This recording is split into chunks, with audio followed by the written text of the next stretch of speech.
Hello everyone and welcome to instant biology by doctor Neelabh. मैं फिर से आ गया हूँ आपके बीच में एक बहुत ही इंपॉर्टेंट टॉपिक को डिस्कस करने के लिए। आज के इस लेक्चर में हम बायो प्रोसेस इंजीनियरिंग का लेक्चर नंबर 4 लेकर के आए हैं। तो इस लेक्चर में हम डिस्कस करने वाले हैं एक्सपोनेंशियल ग्रोथ के अंदर अगर आपको म्यू या जनरेशन टाइम दिया हुआ है तो आप किस तरीके से फाइनल बायोमास को कैलकुलेट कर सकते हैं। एक बहुत ही इंपॉर्टेंट टॉपिक और इससे आने वाले बहुत सारे न्यूमेरिकल्स जो इस टॉपिक को और ज़्यादा खास बनाते हैं, उस तरीके के न्यूमेरिकल्स को भी प्रैक्टिस करेंगे। तो अगर हम ये डिस्कस करें कि बायो प्रोसेस इंजीनियरिंग में हम ऑलरेडी क्या क्या चीज़ें देख चुके हैं ताकि हमें ये समझ में आए कि हम इस समय कहाँ पे हैं। लेक्चर नंबर 1 में हमने डिस्कस किया था कि बायो प्रोसेस इंजीनियरिंग होती क्या है। लेक्चर नंबर 2 में मैंने आपको बताया था कि अलग अलग फेजेस ऑफ ग्रोथ क्या होते हैं, जैसे कि मैंने बताया था लैग फेज, लॉग फेज, इस तरीके से सारे फेजेस डिस्कस किए थे। उसके बाद लास्ट जो क्लास हुई थी उसमें मैंने आपको बताया था कि म्यू क्या होता है, स्पेसिफिक ग्रोथ रेट किसे बोलते हैं, और इसके अलावा जनरेशन टाइम के बारे में भी डिस्कस किया था। आज के इस लेक्चर में हम ये देखेंगे कि अगर आपको स्पेसिफिक ग्रोथ रेट दिया हुआ है या आपको टाइम दिया हुआ है या फिर आपको नंबर ऑफ जनरेशन्स वगैरह दिया हुआ है तो किस तरीके से हम इस इंफॉर्मेशन से फाइनल बायोमास तक पहुंच सकते हैं। याद रखिएगा ये न्यूमेरिकल पॉइंट ऑफ व्यू से बहुत इंपॉर्टेंट टॉपिक है। तो चलिए एक एक करके शुरू करते हैं। जैसा कि मैंने यहाँ पे दिखाया आपको कि 1 से 2, 2 से 4, 4 से 8, 8 से 16, ये पूरा का पूरा एक तरीके से समरी है इस चैप्टर की, जिसमें हम देखेंगे कि किस तरीके से माइक्रोब्स जो है या कोई भी सेल जिसको आप ग्रो कर रहे हो वो ग्रोथ शो करता है। तो चलिए अगले स्लाइड के ऊपर जल्दी से चलते हैं और इसके बाद आगे देखते हैं। तो where are we in the story, जैसा कि मैंने आपको बताया था लेक्चर नंबर 1 में हम लोग ऑलरेडी बायो प्रोसेस क्या है ये देख चुके हैं। लेक्चर नंबर 2 में ग्रोथ कर्व यानी कि अलग अलग फेजेस के बारे में बात हुई थी। लेक्चर नंबर 3 में जनरेशन टाइम और म्यू, और आज के चैप्टर में एक्सपोनेंशियल ग्रोथ से किस तरीके से कैलकुलेशन किया जा सकता है वो देखेंगे। तो आज का क्वेश्चन अगर ये है कि if I know the starting biomass, अगर मुझे स्टार्टिंग बायोमास पता है, मान लीजिए स्टार्टिंग बायोमास x0 है, इसके अलावा मुझे म्यू के बारे में भी जानकारी है और इसके अलावा मुझे टाइम के बारे में भी जानकारी है, तो क्या मैं फाइनल बायोमास प्रेडिक्ट कर सकता हूं? कैन द फाइनल बायोमास भी प्रेडिक्टेड? जवाब है बिल्कुल हाँ, फाइनल बायोमास भी प्रेडिक्ट किया जा सकता है। किस तरीके से उसको देखते हैं। चलिए, तो ये एक यहाँ पे मैंने एक फर्मेंटर दिखाया हुआ है और इस फर्मेंटर के अंदर हो रही है ग्रोथ, किसकी? माइक्रोब्स की। और हमसे पूछा जा रहा है कि मान लीजिए 3 घंटे के बाद इनिशियल नंबर ऑफ सेल्स इतने दिए हुए हैं, म्यू इतना दिया हुआ है, टाइम इतना दिया हुआ है, टाइम मान लीजिए 3 घंटा दिया हुआ है, तो आफ्टर 3 आवर्स कितने नंबर ऑफ सेल्स हो जाएंगे। इस तरीके की बातचीत हमसे यहाँ पे पूछी जा सकती है। चलिए अगले स्लाइड की तरफ बढ़ चलते हैं। तो यहाँ पे हम एक्सपोनेंशियल ग्रोथ के रेस्पेक्ट में बात करेंगे। आपको लास्ट क्लास में याद होगा कि हम लोगों ने डिस्कस किया था कि लैग, लॉग, इसके अलावा फिर इसके स्टेशनरी फेज होता है और फिर डेथ या डिक्लाइन फेज होता है। लेकिन ग्रोथ जब हम बात कर रहे हैं तो ग्रोथ की बात हम एक्सपोनेंशियल फेज के रेस्पेक्ट में ही करते हैं। तो लॉग फेज या एक्सपोनेंशियल फेज में growth rate is proportional to the biomass already present. ये बहुत इंपॉर्टेंट एक कॉन्सेप्ट है, इसको ध्यान रखिएगा। जो एक्सपोनेंशियल ग्रोथ फेज के अंदर जो ग्रोथ हो रही होती है वो किस पे डिपेंड करती है? वो ऑलरेडी जो बायोमास प्रेजेंट होता है उसके ऊपर डिपेंड करती है। जैसे कि मान लीजिए इनिशियली मेरे पास 100 सेल्स हैं, तो 100 सेल्स के ऊपर जो फाइनल ग्रोथ होगी, यानी कि ये सारे के सारे 100 के 100 सेल्स रिप्रोड्यूस करने में और मल्टीप्लाई करने में पार्ट लेंगे और मोर नंबर ऑफ सेल्स या फ्यूचर जनरेशन में पार्टिसिपेट करेंगे या और नंबर ऑफ सेल्स को बढ़ाएंगे। वही अगर दूसरे केस में मान लीजिए आपको दिया जाए कि 1000 सेल्स हैं, तो अब यहाँ पे ऑब्वियसली 1000 सेल्स जो हैं वो ग्रोथ या रिप्रोडक्शन में पार्टिसिपेट करेंगे और फाइनल नंबर ऑफ सेल्स को बनाएंगे। तो कहने का मतलब है जितने आपके इनिशियल नंबर ऑफ सेल्स हैं वो पार्टिसिपेट करेंगे ग्रोथ और रिप्रोडक्शन में और फाइनल नंबर ऑफ सेल्स बनाएंगे। तो कहने का ये मतलब हो गया कि जो ग्रोथ है वो डायरेक्टली प्रोपोर्शनल किसके है? जो इनिशियल बायोमास है उसके। तो यही चीज़ यहाँ पे लिखी गई है। During the log phase growth is rate is proportional to the biomass already present. तो इसको अगर मैथमेटिकल इक्वेशन के फॉर्म में लिखा जाए तो dx/dt ये क्या दिखा रहा है? Growth. dx/dt is equals to mu x. तो dx/dt क्या चीज दिखा रहा है? ये हमारी ग्रोथ दिखा रहा है, ठीक है, is equals to mu x. अब मैं बहुत जानता हूं कि बहुत सारे स्टूडेंट्स बायोलॉजी के होते हैं जिनको बायो प्रोसेस इंजीनियरिंग में मैथमेटिकल इक्वेशन से प्रॉब्लम होती है। देखिए ये बहुत सिंपल है। dx/dt का मतलब होता है किस अनुपात में या कितने टाइम में कितने सेल्स बढ़ते हुए चले जा रहे हैं। और ये किसके प्रोपोर्शनल है, म्यू। म्यू का मतलब था स्पेसिफिक ग्रोथ रेट, इसके बारे में लास्ट क्लास में बात हो चुकी है। और एक्स क्या है, एक्स है बायोमास कंसंट्रेशन, यानी कि इनिशियल बायोमास कंसंट्रेशन कितना था। अगर मान लीजिए हम 100 रख रहे हैं या 1000 रख रहे हैं, तो हमारा जो इनिशियल बायोमास कंसंट्रेशन है वो कितना है, वो यहाँ पे हो गया हमारा एक्स। ठीक है, तो ग्रोथ किस पे डिपेंड कर रही है, is equals to mu x. इस तरीके से समझ सकते हैं कि मान लीजिए यहाँ पे एक बैक्टीरिया था, इसने मल्टीप्लाई करके 2 बैक्टीरिया बना लिए, तो ऑब्वियसली जितने ज्यादा इनिशियल नंबर ऑफ सेल्स होंगे उतनी ही ज्यादा ग्रोथ हमें देखने को मिलेगी। यही चीज यहाँ पे लिखी है, more number of cells, more cells are available to divide, और उतनी ज्यादा ग्रोथ होगी। This is why the growth is exponential and linear नहीं होती। अब जब भी देखोगे, अभी मैं ग्राफ में भी दिखाऊंगा कि ग्रोथ को हमेशा एक्सपोनेंशियली ही दिखाया जाता है, कभी भी आप लीनियर उसको नहीं दिखाते। क्यों? क्योंकि वो डिपेंड कर रही है कि इनिशियल नंबर ऑफ सेल्स कितने हैं। ठीक है, तो अभी आगे ग्राफिकल रिप्रेजेंटेशन में भी हम इस चीज को कंफर्म करेंगे। अगली स्लाइड की तरफ बढ़ चलते हैं। अगर आपको इसकी इमेज लेनी हो तो आप ले सकते हैं। चलिए नेक्स्ट स्लाइड की तरफ बढ़ चलते हैं, और यहाँ पे हम जो हमारी इक्वेशन थी अभी जिसको मैंने आपको दिखाया था कि dx upon dt is equals to mu x, ये मेरी इक्वेशन थी। यही चीज़ यहाँ पे लिखी गई है। अब इसको इंटीग्रेट करने जा रहे हैं। आपको इंटीग्रेशन से मतलब नहीं होना चाहिए कि इंटीग्रेट कैसे करते हैं, ये नहीं पूछा जाएगा। पूछा क्या जाएगा, या आपको पता क्या होना चाहिए, इंटीग्रेट करने के बाद फाइनल जो हमारी इक्वेशन आ रही है वो पता होनी चाहिए। तो जो हमारी फाइनल इक्वेशन आती है वो ये आती है, x is equals to x not into e to the power mu t.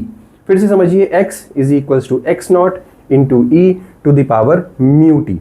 अब यहाँ पे x क्या है, अगर कोई पूछे x क्या है, तो x जो है वो मेरा इनिशियल बायोमास है, इनिशियल बायोमास।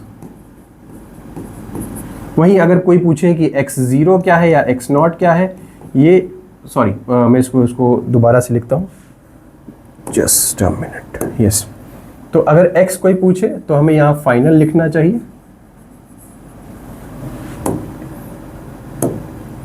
x अगर कोई पूछ रहा है तो फाइनल बायोमास है, और x0 कोई है पूछ रहा तो उसको हम इनिशियल बायोमास कहते हैं। ठीक है, बाकी E क्या है, E यूलर्स नंबर है, 2.7 इसकी वैल्यू होती है। और म्यू क्या है, म्यू आपको पता है स्पेसिफिक ग्रोथ रेट होता है, mu is equals to specific growth rate. और T क्या है, T ऑब्वियसली टाइम दिया हुआ है। तो ये सारी की सारी वैल्यूज यहाँ पे दी हुई हैं, x is equals to x not into e to the power mu t, ये मेरा फाइनल इक्वेशन आ जाता है। अच्छा, तो की equation x is equals to x not into e to the power mu t, again e की value Euler's number है, 2.7 value होती है, याद रखिएगा। This equation is valid for exponential या फिर बैलेंस्ड ग्रोथ। मैंने आपको पहले भी बताया था एक्सपोनेंशियल ग्रोथ को ही बैलेंस्ड ग्रोथ बोला जाता है, तो ये जो इक्वेशन है वो एक्सपोनेंशियल या बैलेंस्ड ग्रोथ के लिए ही लागू होगी। अब इसको लैग फेज या स्टेशनरी फेज में ग्रोथ के को कैलकुलेट करने के लिए इस्तेमाल नहीं करेंगे। चलिए इसकी इमेज चाहे तो आप ले सकते हैं, और फिर हम लोग आगे बढ़ते हैं। चलिए अब यहाँ पे देख सकते हैं same growth two useful forms. अभी मैंने आपको दिखाया था, एक फॉर्म ये है x is equals to x not into e to the power mu t, इसको कंटिन्यूअस फॉर्म या म्यू फॉर्म बोलते हैं।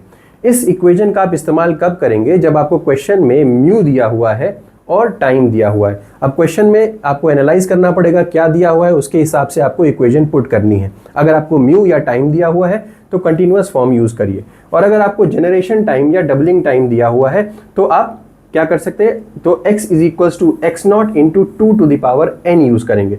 ये कब यूज करना है, जब आपको n दिया हुआ है या नंबर ऑफ जनरेशंस दिया हुआ है। तो सबसे पहले आप एनालाइज करिए, क्वेश्चन को देखिए और उसमें समझिए कि क्या दिया हुआ है। म्यू या t दिया हुआ है तो पहली वाली इक्वेशन को यूज करिए, और अगर नंबर ऑफ जनरेशंस दिया हुआ है तो दूसरी वाली इक्वेशन को यूज करिए, और दोनों पे ही क्वेश्चन आते हैं। अब एक बात और है, अगर नंबर ऑफ जनरेशंस दिया हुआ है तो क्या हम इससे जनरेशन टाइम निकाल सकते हैं? जी हाँ, इसके बारे में हम लोग लास्ट क्लास में बात कर चुके हैं। n is equals to t by g, यानी कि जो टोटल टाइम दिया हुआ है उसको अगर जनरेशन टाइम से डिवाइड कर देते हैं तो नंबर ऑफ जनरेशंस आ जाती है, n is equals to t by g.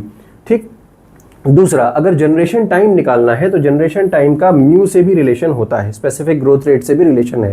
तो g is equals to 0.693 by mu. तो ये भी एक इंपॉर्टेंट फॉर्मूला है। तो अभी तक अपने पास 4 फॉर्मूले हो गए। सबसे पहला वाला formula x is equals to x not into e to the power mu t. दूसरा वाला फॉर्मूला है x is equals to x not into 2 to the power n, यहाँ पे n नंबर ऑफ जनरेशंस है। अगर n को निकालना है तो n is equals to t by g हो जाएगा, या फिर अगर आपको g निकालना है, जनरेशन निकालना है, नंबर जनरेशन टाइम निकालना है, तो 0.693 बाई म्यू हो सकता है। तो ये दोनों के दोनों फॉर्म्स आपस में इंटरकनेक्टेड हैं। ये देख सकते हैं दोनों फॉर्म्स आपस में इंटरकनेक्टेड हैं। ये बात समझ में आ गई। अब आगे बढ़ते हैं और इसकी इमेज लेना चाहें तो आप ले सकते हैं। चल नेक्स्ट। अब why is it exponential? अगर हमसे कोई पूछे कि काहे यहाँ पे किस वजह से, किस रीज़न की वजह से आखिर हम कंसिडर करते हैं कि एक्सपोनेंशियल ग्रोथ हो रही है। अगर आप देखें कि इनिशियली अगर मान लीजिए नंबर ऑफ सेल्स इतने हैं, ठीक है, तो ये देखिए एक्स नॉट, उसके बाद जो ग्रोथ हुई वो दुगनी हुई 2x0, 4x0, 8x0। जैसे जैसे आप देख रहे हो, जैसे जैसे नंबर ऑफ सेल्स बढ़ते चले जा रहे हैं, वैसे वैसे ग्रोथ भी बहुत तेज़ी के साथ बढ़ती हुई चली जा रही है। इनिशियली क्योंकि नंबर ऑफ सेल्स कम थे, इसलिए जो प्रोडक्ट बन रहा था या जो एक्स नॉट, जो एक्स आ रहा था वो कम आ रहा था। फिर यहाँ पे दुगने हो गए, 4 गुने, 8 गुने, तो इसके अलावा 16 गुने, इस तरीके से ट्वाइस होता हुआ चला जाएगा। इसीलिए हम कह रहे हैं कि यहाँ पे एक्सपोनेंशियल ग्रोथ देखने को मिल रही है। तो यहाँ पे एक जो कर्व बनाया जा रहा है वो किसके किसके बीच में बनाया जा रहा है। तो ये अगर हम देखें तो दिस इज ये जो अगर हम देखें तो यहाँ पे जो कर्व बनाया गया है वो इस तरीके का x या बायोमास और टाइम के बीच में बनाया गया है। x को ही बायोमास कहते हैं, तो बायोमास, या अगर आप टाइम के बीच में कर्व बनाते हैं बायोमास और टाइम के बीच में, तो इस तरीके का कर्व आपको यहाँ पे देखने को मिलेगा। ठीक है, लेकिन अगर आप चाहते हैं कि हमें एक लीनियर प्लॉट मिले, यानी कि एक लीनियर सीधी लाइन मिले, तो हमें किस तरीके का ग्राफ बनाना पड़ेगा, या ग्राफ में वेरिएबल्स क्या होंगे। तो अगर आप सेमी लॉग प्लॉट बनाते हो ln x वर्सेस t, तो आपको स्ट्रेट लाइन दिखेगी ड्यूरिंग एक्सपोनेंशियल फेज। तो चलिए देखते हैं ज़रा। तो क्या अगर हम इसका जो y एक्सिस है, y एक्सिस पे हम सेमी लॉग बना दें, यानी कि ln x बना दें। ln x मतलब नेचुरल लॉग, इसको हम चेंज करके नेचुरल लॉग ऑफ x कर दें, नेचुरल लॉग ऑफ बायोमास कर दें, और टाइम यहाँ पे नीचे x एक्सिस पे टाइम ही रखा रहने दें, तो ये जो कर्व इस तरीके का दिख रहा है वो स्ट्रेट लाइन दिखने लगेगा। आप कहोगे कैसे सर दिखाइए, ये देखिए। तो यहाँ पे अगर हम लॉग लिख रहे हैं और यहाँ पे आप टाइम लिख रहे हो, तो आप देख सकते हो स्ट्रेट लाइन मिल रही है। This is called as semi log plot. Semi log plot, क्यों सेमी लॉग? क्योंकि एक एक्सिस पे लॉग लिया है, दूसरे एक्सिस पे लॉग नहीं लिया हुआ है, इसीलिए इसको सेमी लॉग प्लॉट बोल देते हैं। तो उम्मीद है ये चीज़ समझ में आई होगी। तो दोनों कर्व समझ लीजिए कि किस में कौन से टाइप का हमें ग्राफ मिलता है। अब अगले स्लाइड की तरफ बढ़ चलते हैं। अब यहाँ पे न्यूमेरिकल प्रॉब्लम्स को याद रखने के लिए, न्यूमेरिकल प्रॉब्लम्स को सॉल्व रखने के लिए एक बार जल्दी से हम सारे के सारे फॉर्मूलेज को देख लेते हैं। तो पहला formula x is equals to x not into e to the power mu t, ये फाइनल बायोमास निकालने के लिए है। दूसरा फॉर्मूला ये भी फाइनल बायोमास ही निकालने के लिए है, x is equals to x not into 2 to the power n। अगर जनरेशंस निकालना है तो n is equals to t by g, time upon generation time. ठीक है, इसके अलावा अगर म्यू निकालना है तो म्यू निकालने के लिए ये formula ln x minus ln x not upon t, ये भी फॉर्मूला इंपॉर्टेंट है। इसको अभी अपने लास्ट क्लास में देखा हुआ था, बट यहाँ पे मैंने अभी बताया नहीं था। अब उसको पिछले क्लास से कनेक्ट कर सकते हैं। जिन लोगों ने नहीं देखा है पिछला क्लास, वो जाके देख सकते हैं। तो mu is equals to ln x minus ln x not upon t, ये फॉर्मूला हो गया आपका म्यू निकालने का। और लास्ट हमारा जो फॉर्मूला है जनरेशन निकालने के लिए, तो generation time is equals to g is equals to 0.693 upon mu. तो ये जनरेशन टाइम के लिए है, मैंने गलती से जनरेशन बोल दिया, यहाँ पे जनरेशन निकालने का है n is equals to t by g. तो n is equals to number of generations, और जब g लिखा हुआ है तो जनरेशन टाइम, तो generation time g is equals to 0.693 by mu. तो चलिए अब थोड़ा सा आगे बढ़ते हैं और कुछ क्वेश्चंस देख लेते हैं। सबसे पहला क्वेश्चन देखिए, a bacterial culture starts with 10 to the power 3 cells per ml। तो स्टार्टिंग दिया हुआ है, तो x नॉट हम लिख सकते हैं, x not is equals to 10 to the power 3 cells per ml। ठीक है, एंड अंडर गोज 8 जनरेशंस, यानी कि n, स्मॉल n की वैल्यू दी हुई है 8।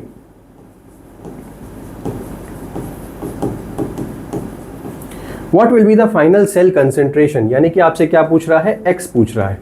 तो मैंने आपको बताया था कि सबसे पहले आपको सही फॉर्मूला चूज करना है, देखना है क्या दिया हुआ है और क्या कैलकुलेट करना है।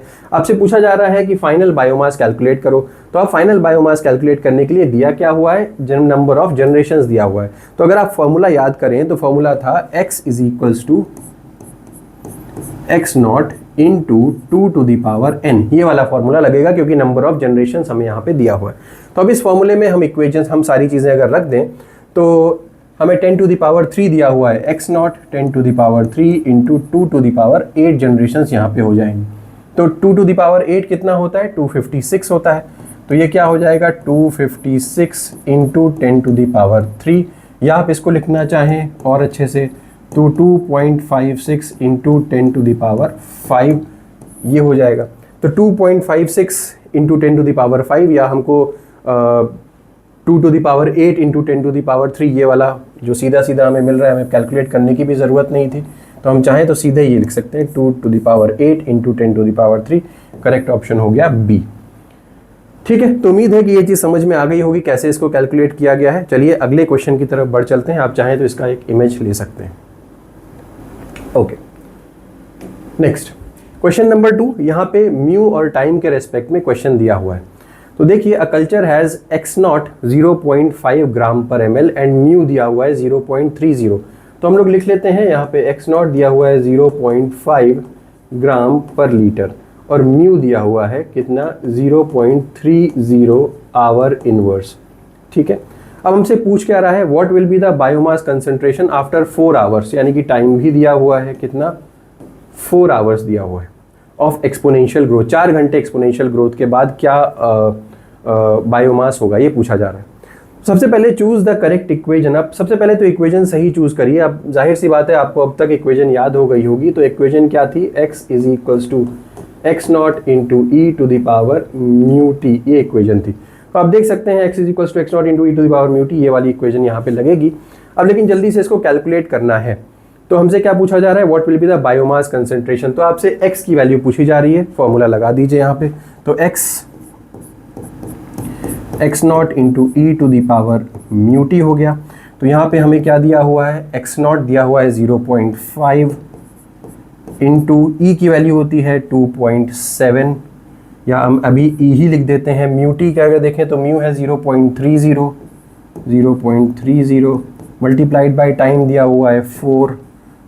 तो इसको सॉल्व करिए तो ये हो गया 0.5 into e to the power 1.2। अब e टू दी पावर 1.2 यानी कि 2.7 to the power 1.2, e to the power 1.2 की वैल्यू लगभग 3.3 आती है। ठीक है, तो अपन यहाँ पे लिख सकते हैं 0.5 इंटू 3.3। तो ये लगभग इसको सॉल्व करेंगे तो 1.66 आएगा। 1.66 क्या दिया हुआ है, ग्राम ग्राम पर लीटर आ जाएगा, क्योंकि ग्राम पर लीटर ही हमें ये दिया हुआ है। तो ये हो गया, इस तरीके से ये क्वेश्चन सॉल्व हो सकता है। उम्मीद है ये समझ में आ गया होगा। ठीक है, चाहे तो इसका एक इमेज ले सकते हैं और फिर हम लोग आगे बढ़ेंगे। ओके, तो यहाँ पे ये आंसर मैंने लिख भी रखा है, आप इसको सॉल्व कर सकते हैं और उसके बाद ट्राई कर सकते हैं। 1.66 ग्राम पर लीटर। ठीक है, चलिए नेक्स्ट क्वेश्चन नंबर 3, जहाँ पे आपको जनरेशन टाइम पूछा जा रहा है। अब आपको जानकारी भी है जनरेशन टाइम कैसे निकाला जाता है। तो microorganism has specific growth rate of 0.462 hour inverse. तो स्पेसिफिक ग्रोथ रेट यानी कि म्यू दे रखा है, mu is equals to 0.462 hour inverse. ठीक है, जनरेशन टाइम या डबलिंग टाइम निकालने को बोल रहा है। तो g इज इक्वल्स टू पूछा जा रहा है आपसे। तो अब एक चीज़ हमें अच्छे से पता है कि यहाँ पे फॉर्मूला क्या लगेगा, 0.693 बाय म्यू। तो सबसे सिंपल है 0.693 डिवाइडेड बाय म्यू कर दीजिए 0.462। तो ये सीधा सीधा डायरेक्टली क्वेश्चन आता है, ये इस तरीके का क्वेश्चन आ भी चुका है। तो अब आप अगर आप इसको निकालना चाहें तो यहाँ 1.5 आवर्स आ जाएगा, 1.5 आवर्स।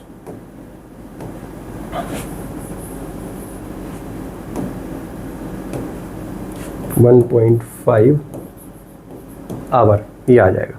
ठीक है, सीधा सीधा क्वेश्चन जनरेशन टाइम के रिस्पेक्ट में पूछा गया था। तो g is equals to 0.693 by mu, ये फॉर्मूला आपको लगा देना है।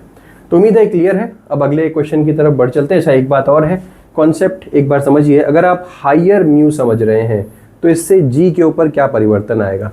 म्यू स्पेसिफिक ग्रोथ रेट जैसे जैसे बढ़ेगा, यानी कि सेल की ग्रोथ की रेट जैसे जैसे बढ़ेगी जनरेशन टाइम कम होता चला जाएगा। तो ऑब्वियसली बहुत लॉजिकल सी बात है, जैसे जैसे आपका म्यू अगर बढ़ेगा तो ऑब्वियसली जनरेशन टाइम घटता चला जाएगा। तो this is the idea behind this. अगले क्वेश्चन की तरफ। क्वेश्चन नंबर 4 मिक्स्ड प्रॉब्लम है। यहाँ पे कई सारी चीजें पूछी जा रही हैं और एक एक करके हम लोग कोशिश करेंगे कि समझते हुए चले जाएं। A culture increases from 10 to the power 4 cells per ml to 10 to the power 7 cells per ml in 3 hours। तो ये क्वेश्चन काफ़ी बार आया हुआ है। तो अब यहाँ पे देखें तो x नॉट की वैल्यू आपको दी हुई है 10 to the power 4 cells per ml और x की वैल्यू दी हुई है 10 to the power 7 cells per ml और टाइम दिया हुआ है कितना 3 आवर्स। ठीक है, तो म्यू पूछा जा रहा है। सबसे पहले आपसे क्या पूछा जा रहा है कि भाई म्यू निकालिए, फिर जनरेशन टाइम निकालिए, फिर नंबर ऑफ जनरेशंस निकालिए। तीनों की तीनों चीज़ें हमको निकालनी पड़ेंगी। तो जल्दी से इसको कैलकुलेट करते हैं। अगर म्यू का आपको फॉर्मूला याद हो, मैंने अभी थोड़ी देर पहले म्यू का फॉर्मूला बताया था। तो म्यू इज इक्वल्स टू, अगले पेज पे चलते हैं, यहाँ पे mu is equals to ln x minus ln x not upon t. इस तरीके की कुछ बात थी। अब जल्दी से वैल्यूज़ देख लेते हैं, 10 टू द पावर 7 और 10 टू द पावर 4। तो इसको किस तरीके से लिख सकते हैं, ln 10 to the power 7 minus ln 10 to the power 4 upon time की वैल्यू कितनी थी 3। ठीक है, अब इसको सॉल्व करिए। अगर हम नेचुरल लॉग से ज़्यादा कंफर्टेबल नहीं है तो हम इसको नॉर्मल लॉग के अंदर कन्वर्ट कर सकते हैं। तो 2.303 से मल्टीप्लाई कर दीजिए, उसको बाहर ले लीजिए और ये हो गया log 10 to the power 7 minus log 10 to the power 4 upon 3। Simple. ठीक है, तो अब log 10 to the power 7 minus log 10 to the power 4 ये क्या हो जाएगा, इसको सॉल्व करेंगे तो 7 माइनस 4 यानी कि 3 ही हो जाएगा। तो अगर इसको यहाँ से सॉल्व करना शुरू करें तो मैं इतने सारे स्टेप्स इसलिए कर रहा हूँ ताकि आपको क्वेश्चन सॉल्व करने में समस्या ना हो, ख़ास तौर पे ऐसे स्टूडेंट्स जिनका मैथमेटिक्स बैकग्राउंड नहीं है। 2.303 into log 10 to the power 7 minus log 10 to the power 4 की वैल्यू कितनी होगी, 3 होगी, 3 होगी। 3 अपॉन 3, ये 3 से 3 कैंसिल हो जाएगा और म्यू की वैल्यू आ गई यहाँ पे 2.303 आवर्स। ये किसकी वैल्यू आई जी, म्यू की वैल्यू आ गई। तो पहला जो हमारा प्रॉब्लम था, पहला जो था म्यू, वो निकल के आ गया 2.303। ठीक है, अब बात करते हैं जनरेशन टाइम की। तो ये फर्स्ट पार्ट हो गया। जनरेशन टाइम निकालने के लिए आपको पता होगा कि मैंने अभी बताया था कि generation time is equals to 0.693 upon mu. तो म्यू तो अभी अभी आपने निकाल लिया, तो ये कितना हो गया 0.693 अपॉन 2.303। अब ये जितने भी वैल्यू आ जाए मैं इसको कैलकुलेट करता हूँ, ज़रा आप भी कैलकुलेट करिए। तो वैल्यू आ गई यहाँ पे, इसको सॉल्व करने पे 0.300 आ जाएगी, 0.300। और ये जनरेशन टाइम किस में निकाला गया है, क्योंकि यहाँ पे जो टाइम की वैल्यू दी गई थी वो आवर्स में दी गई है। तो जनरेशन टाइम मेरा किस में निकलेगा, ये भी आवर्स में निकलेगा। आप चाहें तो इसको मिनट में कन्वर्ट कर सकते हैं, इसको 60 से मल्टीप्लाई करके 0.300 इंटू 60 कर दीजिए, तो आप इसको कैलकुलेट कर सकते हैं मिनट्स में कन्वर्ट करने के लिए, लेकिन हमें उसकी अभी ज़रूरत नहीं है। आगे बढ़ते हैं और डिस्कस कर लेते हैं। Sorry, just minute. या तो हमसे और क्या पूछा गया था, जनरेशन टाइम भी हमने कैलकुलेट कर लिया। Just minute. यस, तो हमसे जनरेशन टाइम भी कैलकुलेट कर लिया गया है और हमने अब नंबर ऑफ जनरेशंस कैलकुलेट करने हैं, नंबर ऑफ जनरेशंस। तो जल्दी से देखते हैं कि नंबर ऑफ जनरेशंस क्या हो सकते हैं। तो नंबर ऑफ जनरेशंस निकालने के लिए हमने आपको बताया था number of generations is equals to time divided by generation time. ठीक है, तो टाइम तो यहाँ पे दिया हुआ है वैल्यू 3 और यहाँ पे हमने लगभग जनरेशन टाइम जो कैलकुलेट किया है 0.300, लगभग वैल्यू ये आई थी। तो इसको सॉल्व करते हुए चलेंगे तो लगभग की वैल्यू क्या आ जाएगी, 10 जनरेशंस आ जाएगी, 10 जनरेशंस। तो ये देखिए तीनों या चारों क्वेश्चंस जिस तरीके से जो जो पूछा जा सकता है वो सारा का सारा कैलकुलेट कर दिया यहाँ पे। ये भी हो गया, ये भी हो गया, ये भी हो गया, तीनों क्वेश्चन हो गए। अब तो टेक होम मैप क्या है, यानी कि आपको क्या पता होना चाहिए। हमें स्टार्टिंग बायोमास अगर पता है, x0, ग्रोथ रेट म्यू पता है, टाइम t पता है, तो आप इस फॉर्मूले से फाइनल बायोमास कैलकुलेट कर सकते हैं। और दूसरा फॉर्मूला भी मैंने आपको बताया है, याद रखिएगा। लॉग फेज में ही ग्रोथ कैलकुलेट की जाती है, इसलिए की जाती है क्योंकि यहाँ पे कांस्टेंट म्यू होता है, स्पेसिफिक ग्रोथ रेट कांस्टेंट होता है। किस समय? एक्सपोनेंशियल फेज में या लॉग फेज के अंदर। तो एक्सपोनेंशियल जब भी आपको न्यूमेरिकल्स दिए जाएंगे तो जनरली वो एक्सपोनेंशियल फेज के बारे में ही पूछते हुए होंगे। अगले लेक्चर में हम बात करेंगे मोनोड ग्रोथ काइनेटिक्स की, या मोनोड की जो इक्वेशन है उसके बारे में बात करेंगे। इसके अलावा मुझे आपसे एक बहुत ही इंपॉर्टेंट डिस्कशन करना था। बहुत सारे स्टूडेंट्स बायो प्रोसेस इंजीनियरिंग को टफ मानते हैं, उनको समझ में नहीं आता। तो स्पेसिफिकली 1 सितंबर से हम बायो प्रोसेस इंजीनियरिंग का एक स्पेशल बैच लेकर के आ रहे हैं, और इसका टाइम जो होगा वो 5 PM से 6 PM होगा। ये पेड बैच है और इसकी फीस जो है वो सिर्फ और सिर्फ ₹3000 रखी गई है। इसमें आपको नोट्स भी मिल जाएंगे, इसमें आपको PDF नोट्स मिलेंगे, इसमें आपको रिकॉर्डिंग्स भी मिलेंगी जो आप आगे चल करके रेफर कर सकते हैं। तो ये सारा का सारा चीज़ जो है, नोट्स तो आप डाउनलोड कर सकते हैं और लाइफ लॉन्ग रहेगा। रिकॉर्डिंग्स जो है वो आप गेट के एग्जामिनेशन तक एक्सेस कर सकते हैं। तो बहुत ही बेहतरीन होने वाला है। और दूसरी चीज़, सारी की सारी चीज़ें जो होंगी वो गेट के मॉडिफाइड या अपडेटेड सिलेबस के हिसाब से ही होने वाली हैं। तो अगर आप इंटरेस्टेड है तो आप हमसे इस नंबर पे कांटेक्ट कर सकते हैं, 8299134528, 8299134528। और ये जो कॉन्टैक्ट डिटेल्स हैं वो डिस्क्रिप्शन सेक्शन में भी मिल जाएंगी, और जो फर्स्ट कमेंट है उसमें भी आपको मिल जाएंगी। तो ज़्यादा से ज़्यादा नंबर में ज्वाइन करिए। और बायो प्रोसेस इंजीनियरिंग लगभग 30 नंबर का आता है। अगर आप इसमें अच्छे मार्क्स स्कोर कर ले गए तो आपकी गेट की रैंक अच्छी खासी पक्की है। ठीक है, तो चलते हैं, मिलते हैं अगले लेक्चर के अंदर। Thank you, have a good day.